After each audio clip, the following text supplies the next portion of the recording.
27 ऑगस्टला आंतरवाली सराटीमधून मुंबईच्या दिशेने मराठा समाजाचा भव्य मोर्चा निघणार। आता आरक्षणाचा गुलाल लावूनच माघारी यायचं, जरांगेंचं आवाहन। मुख्यमंत्री देवेंद्र फडणवीसांचा पोलिसांवरती दबाव असल्यामुळे कारवाई, जरांगेंचा हल्लाबोल। तर सरकारच्या लोकांकडून मराठ्यांच्या मोर्चावर दगडफेक, जाळपोळ होऊ शकते, मागे हटायचं नाही, जरांगेंच्या सूचना।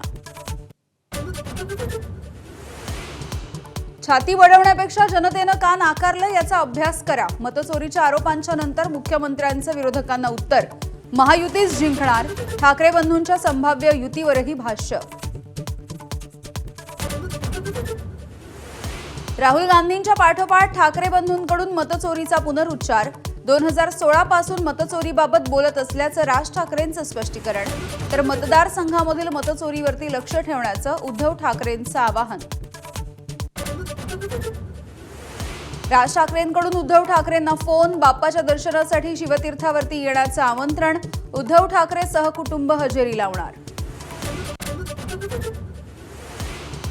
बोगस लाडक्या बहिणींमुळे मंत्र्यांना धडकी, दोन्ही उपमुख्यमंत्र्यांसह अनेक मंत्र्यांच्या जिल्ह्यामध्ये सर्वाधिक गैरप्रकार।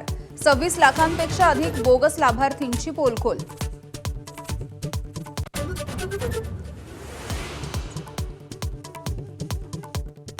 उपमुख्यमंत्री अजित पवार यांच्या पुणे जिल्ह्यामध्ये सर्वाधिक बोगस लाडक्या बहिणी, मग योजना बंद करू का?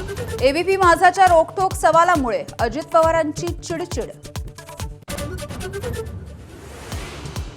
प्रभादेवीच्या एसआरए इमारतीमध्ये आयकर विभागाचं मोठं सर्च ऑपरेशन। वकील निलेश हळदणकरच्या घरी आयकरच्या अधिकाऱ्यांचा 6 दिवस मुक्काम, मोठं घबाड हाती।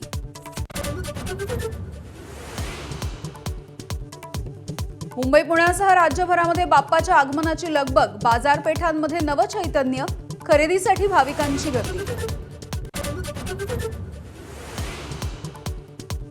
शिर्डीच्या साई मंदिरामध्ये मिळणारा प्रसाद महागला, आता लाडूंचं पाकिट 20 ऐवजी 30 रुपयांना। मोफत बुंदी प्रसादाला तोटा भरून काढण्यासाठी लाडूच्या प्रसादाच्या किमती वाढवल्या, साई भक्तांमध्ये मात्र नाराजी। आणि भारताचा सलामीवीर चेतेश्वर पुजाराकडून निवृत्ती जाहीर। स्थानिक स्पर्धांमध्ये चांगली कामगिरी होऊनही पुजाराला स्थान नाही, अखेर क्रिकेटच्या सर्व प्रकारांना अलविदा।